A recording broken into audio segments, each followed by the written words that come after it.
Hey, hey, ladies and gentlemen. Good morning, good morning, good morning. How are you?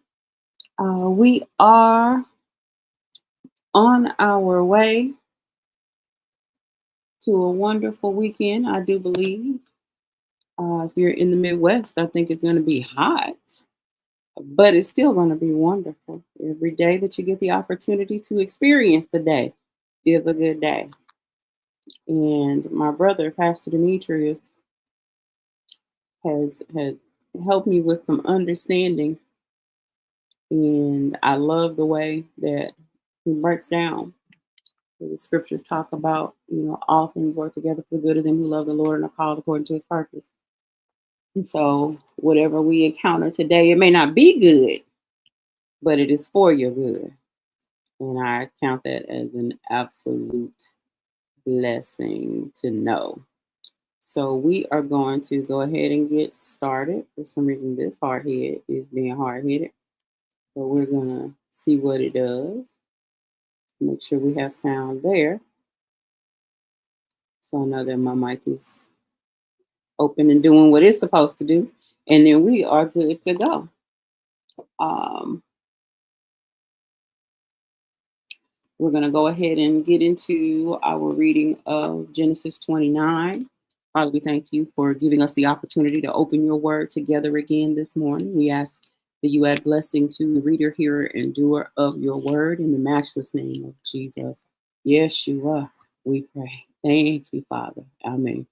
We're going to go ahead and get moving because the hour is late. And we don't want to go past where we're supposed to go past. So let's get moving. Share this to the stage. And here we go. I'm going to come completely off so that you can fully see the scriptures. If you're looking at the screen, you may not be looking at the screen, but let's go. So, we're reading Genesis 29.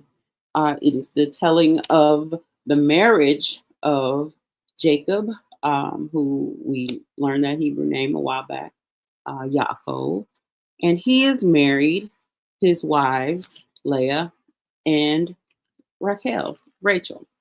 And we're going to find out we're going to get into a little bit of the beginning of this romance, this love triangle, if you will.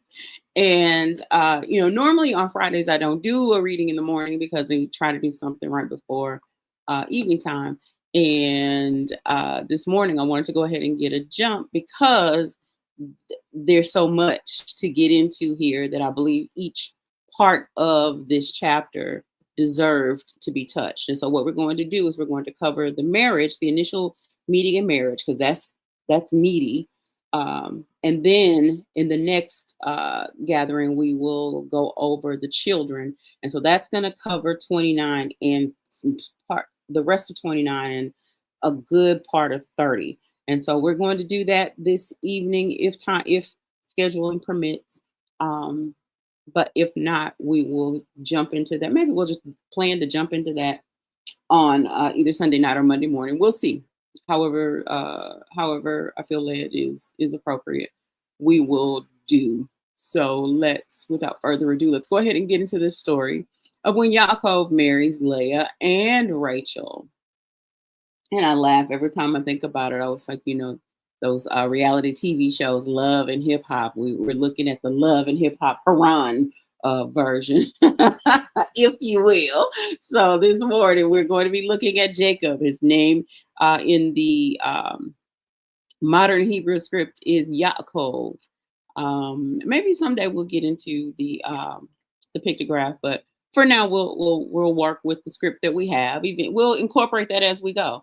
Now that it's been mentioned, we've got to do it. So his name is Yaakov, pronounced, if we were to transliterate, we would be YA. And then we've got an Kof with a colon and then a Vav. So we have Yaakov. That's transliteration when you're taking it from one letter in one language to the corresponding letter in another language. And so we have the phonetic spelling here. And then it sounds like that. So transliteration is going to help you with writing it out for the purpose of pronouncing it. This is the phonetic that you find like in a dictionary or something. Anyway, this is the transliteration. This is the pronunciation. And then this is the translation. Transliteration, writing that, taking it from one language to another, letter by letter. And then this is how it is translated. And so it's translated as heel grabber or supplanter. Okay. All right. We are going to get going here. What's happening? Am I frozen? No, I'm not frozen. There we go. All right. We're paused for some reason. Let's go. All right. So we are going to we are here at Genesis 29:1. It says, Then Yaakov went on his journey and came to the lands of the sons of the east. I added near Haran here, just for clarity, since we were breaking it up by chapter so that we don't lose that continuity from the previous chapter, just added that there, not adding to the word, simply using that as a descriptor to help us with that point of reference of from the previous chapter. He was sent to this area by his mom after the switch up with the blessing with his brother. And his parents didn't desire for him to marry a woman from the people that were there in the land of Canaan, the way that his brother had done. And so he's on a journey, one for safety, because the brother is angry definitely at the flip flop, but then two, or at the loss of what he gave away.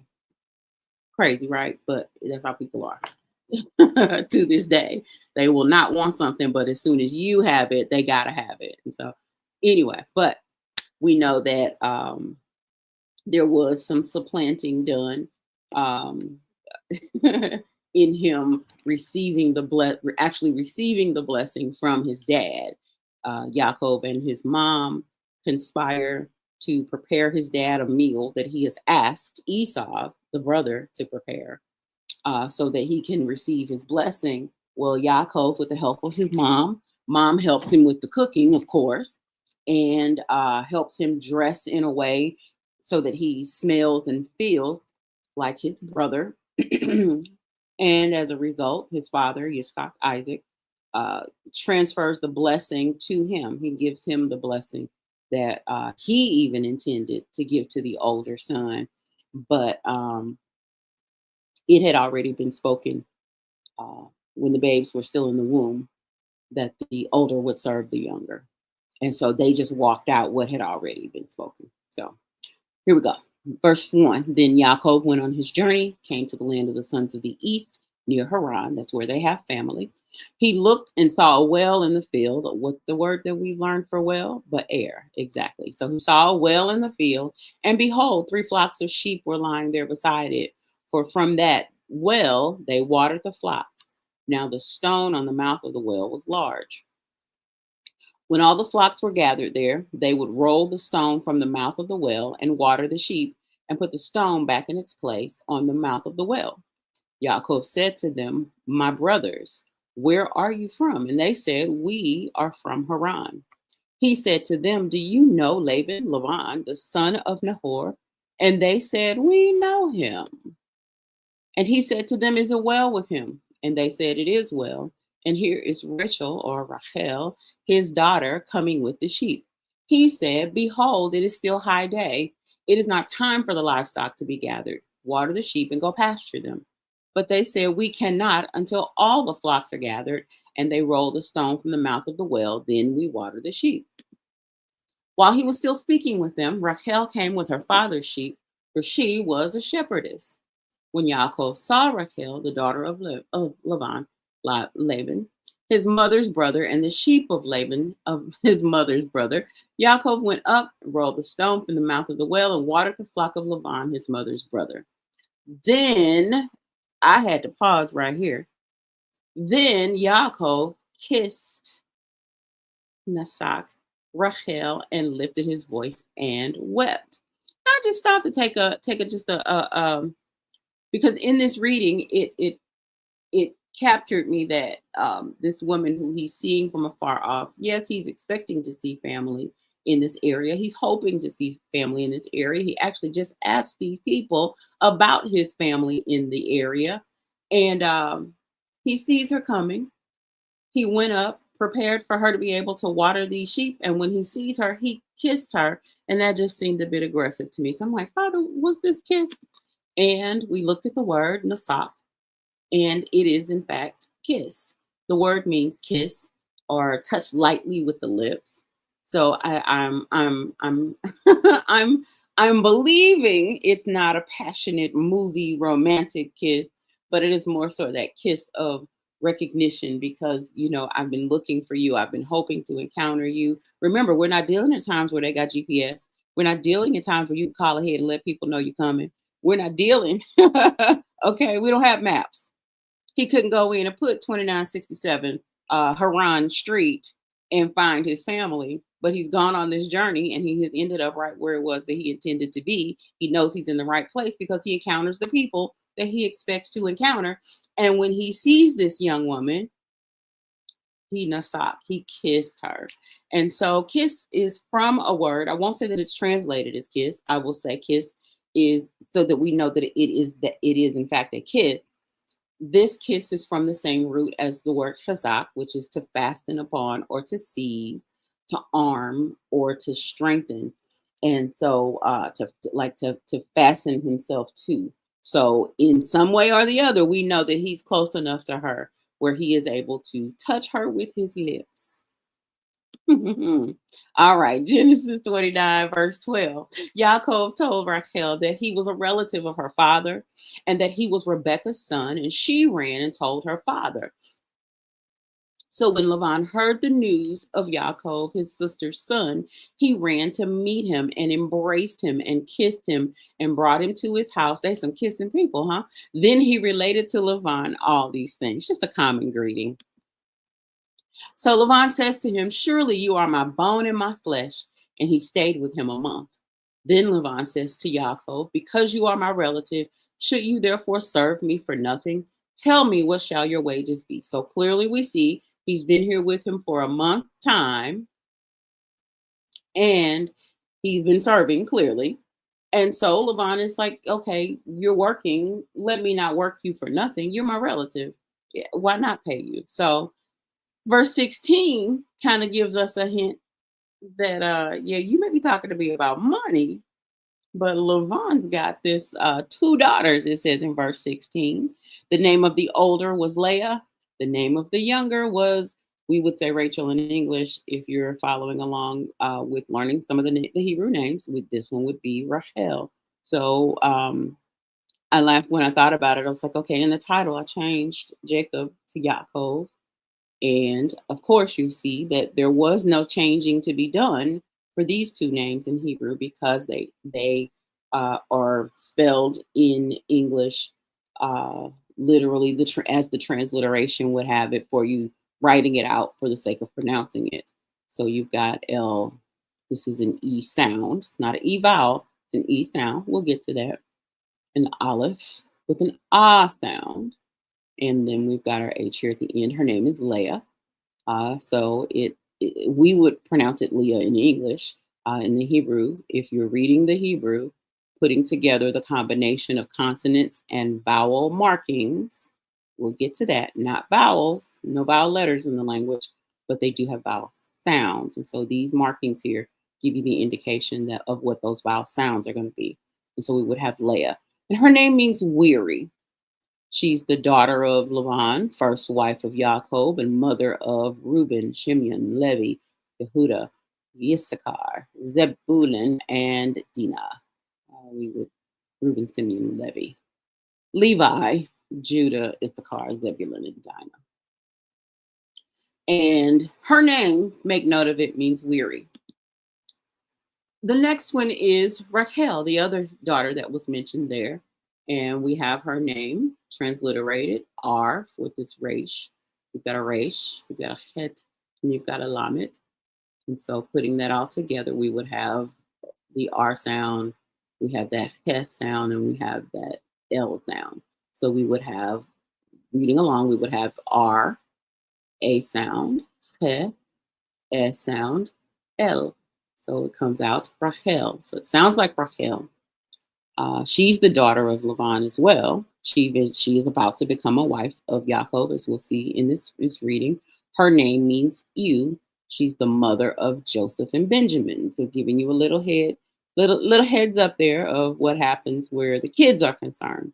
And we are I, I included these purely for the purpose of looking at the meanings of their names as well as to explain what's happening with the transliteration and the pronunciation for the Hebrew for those who are doing that. And we look at their names, weary and ewe is what they meant. And ewe threw me. Weary weary made sense to me. Ewe threw me a little bit, as it always has. I'm not never mind. You don't need my backstory on those. How long how long we've been dealing with these names in Hebrew. But at the time, what we learn is many times the name that a person has is descriptive of their character. It tells you something about them. And so we're going to learn something about Leah and a situation with her eyes and or a description of her looks. One of the two. I haven't studied deeply to know that.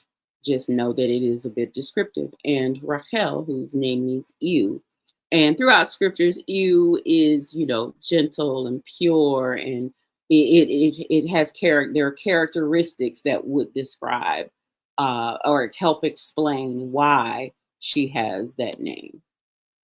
So here we go. It says, and Leah's eyes were weak, but Rachel was beautiful of form and face. And so since they're doing beauty descriptives, we're going to assume that that weak is giving us some indication about her appearance. If we go over to 2017 in various translations, like for instance in the KJV, it says that she was tender-eyed, she was rock, or she was weak in the eyes. If we go over to the NASB, it tells us that Leah's eyes were weak. And if we go over to the Amplified will tell us that Leah's eyes were weak and dull looking.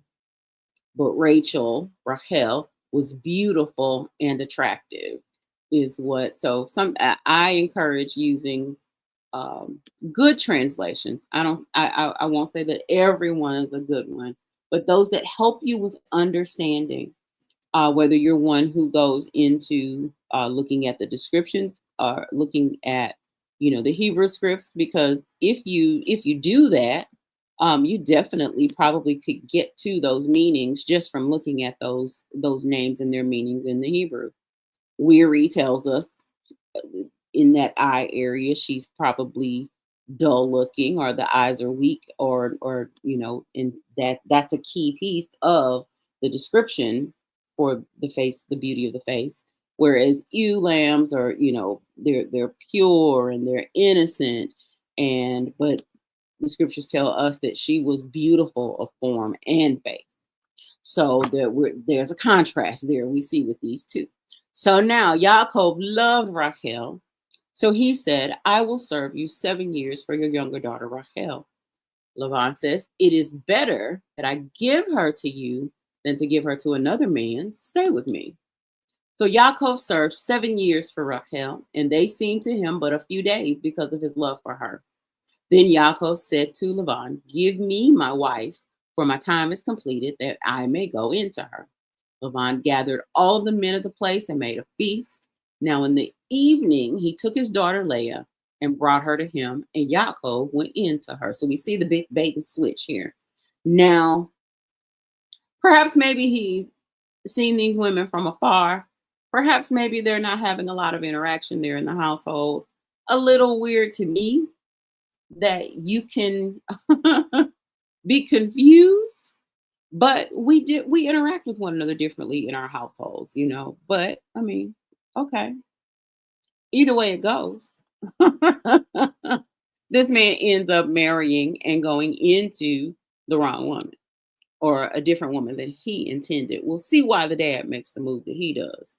But Yaakov believes he's married Rachel.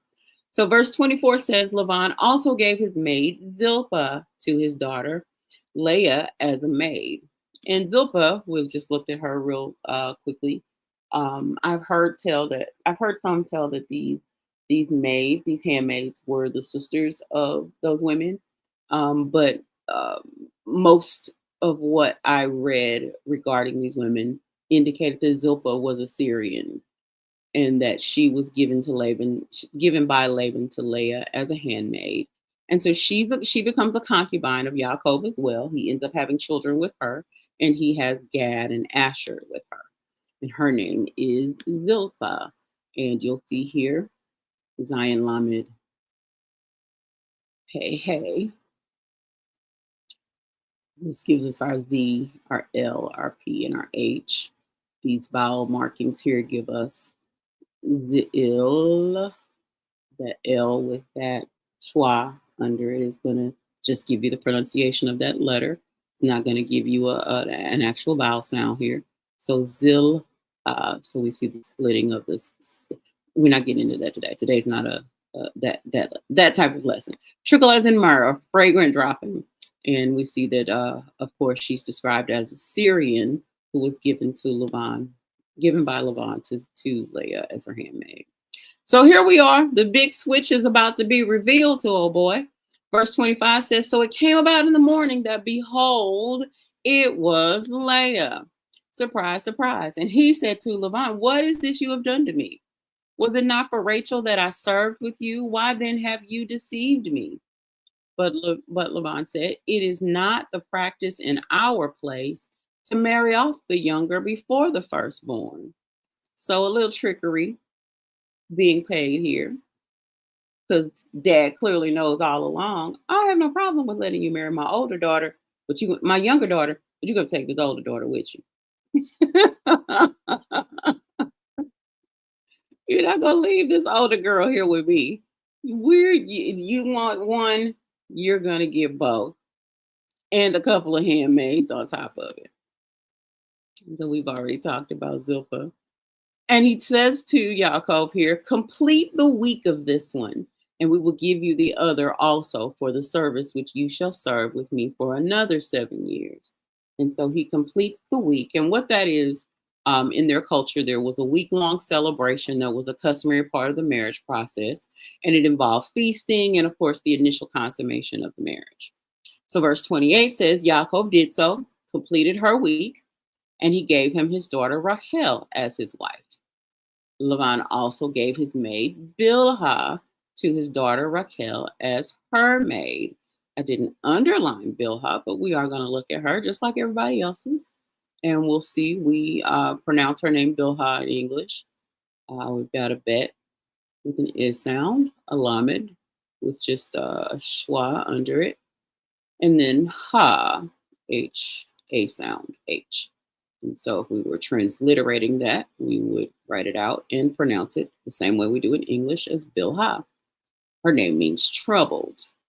And she's Rachel's handmaid, whom she gave to Yaakov as a concubine, mother to 2 of Jacob's children, Dan and Naphtali. So you see why I wanted to give the children their own section is there's a whole lot of kids brought into this relationship. And so we're going to get an opportunity to look at the circumstances of their birth. We're going to see the birth order. We're going to see, how things transpired, that these mamas start having these kids. And it gets, like I said, real interesting. I almost titled this one or the next one, Love and Hip Hop, the Haran version, because it's about to get really interesting. As you can see, the confusion created here with these 2 wives plus 2 concubines. So you got 1 man, 4 women. There has to be intrigue coming. So we'll close out here at verse 30. Says, so Yaakov went in to Rachel also, and indeed he loved Rachel more than Leah, and he served with Laban for another 7 years. So in addition to the fact that we got these 2 additional women, there's also there's an imbalance in the relationship because we have Yaakov who is responsible now for Leah, but he never even wanted Leah. He was never interested in her. That's not who he was looking to marry. And so we'll see how that plays into the relationship as they're moving forward. Um, but Rachel will see that's who he loved. He loved so much that he served, as the scriptures tell us, yet another 7 years for her. You'll work hard for what you want, won't you? And I think that plays into anything, whether it's money, whether it's position, status, um, what you're devoted to, and what you're really interested in, you'll do. As someone who struggles with a varying amount of attention, is what we'll call it. We won't call it a deficit. We're just going to say it varies. The things that you're really interested in, the things that really intrigue you, you focus in on them. Many times when you're wired like me, like deadlines and due dates, those kind of things really do spark you because you need that challenge of meeting that deadline. So what it is that really interests you, you will focus in on. And again, that goes back to part of the reason that we are here. We are here to encourage you to read the scriptures, spend time in your scriptures. You can do that while you're commuting. You don't have to listen to me. There's so many really like professional readers that you can just have a continuous flow of the scriptures while you're reading, while you're driving, while you're working, all of those things. Instead of spending time on the phone, you can actually spend time listening to the word as you're making your commute. But we had a really full story here, and so I'm going to stop here because I believe the marriages deserves its own time. And so there are things that you can dig into if you're a person who's interested in information and study. You can go in. We saw a lot here today. We saw the culture of that week, and him finishing out her week. What does that mean? Like we said, it was a celebration. But you can look if you're a studier and you like gathering information for the sake of helping with your understanding. Um, if you're a person who likes studying things out, you're interested in cultures, you're interested in all those different things, that's something you can look at. If you're someone who's looking for something to be thinking about, meditating, applying to your own life, like what are the things that you've dedicated your time to? Have they been worth what it is that you dedicated them to? Are there things that you're dedicating yourself more to than finding your purpose and your relationship with the Lord? If you're having different challenges with focusing on your scriptures, like what else is it that's taking your time? What else is it that's taking your focus? Because just like this man worked a whole additional 7 years for him, what we're really interested and invested in, we will spend the time to do. So I want to encourage you that if you have an opportunity today, spend some time alone, spend some time in quiet, spend some time in meditation, because it's in that quiet place that you're able to hear the still small voice of the Spirit giving you the instruction you need. If you're down, the encouragement you need. If you're lost, the direction that you need. If you don't know how to do what it is that you need to do, the instruction that you need. The Father's willing, but we've got to make room for him. And just as this man was focused on what it was that he wanted, we've got to become focused in pursuing the things that it is that we're pursuing. And so if we're looking for deeper relationship with the Father, the scriptures tell us that he is a rewarder of those who diligently seek him. And so there is work that's going to be put into it. There is an effort that you're going to have to put forth in developing that relationship that you desire from him and that walk that you desire to have with him. So it doesn't happen by osmosis. This is the same conversation that we've been having with people who are learning Hebrew with us, and it doesn't come by osmosis. Just looking at it won't get it. You got to eat it. You got to spend time with it. You got to invest some time. You've got to invest some time in repetition. You got to invest the moments in there. And so we have belabored this morning. We're about to cross over into more time than I wanted. So I am about to say goodbye. Next time we gather for another installment of Read With Me, we are going to be in Genesis, Bereshit 29, verse 31. through 30 and 24, because we're going to talk about Jacob and all these children that are going to come out of this. And we'll see a little further more about the impact of the relationships that these people experience with this one little man and these four women. Lord of mercy. So I hope that you are ready to go forth and have yourself an amazing day. I pray that you are able to peacefully complete all of the assignments that you have for today so that when you are done, you can rest and know that you have completed your work week. For those who work still through the weekend, may the Lord bless you with the strength that you need to do all the things that you need to do. For those who honor the Sabbath, have a peaceful time this evening. Shabbat Shalom. For those who don't, may the Lord bless you as well. Um, Prayerfully, you're finding your rest in Yeshua anyway. But for those of you who do take the time to pause from your routine, normal activities and set aside a portion of time to just be restored, is what I will say. I generally do try to avoid social media and um, be very careful about things that I watch during that time, doing something different, things I would not normally do, things I don't always get an opportunity to do. I focus in on learning something. We have our services on Saturday. There's just different things that you can do to be restored. Not telling you you have to serve on worship on a Saturday. I pray that you worship the Lord every single day that He puts air in your lungs. Uh, but we do encourage the rest that restores. So have a peaceful rest of your day. May the Lord bless you and keep you.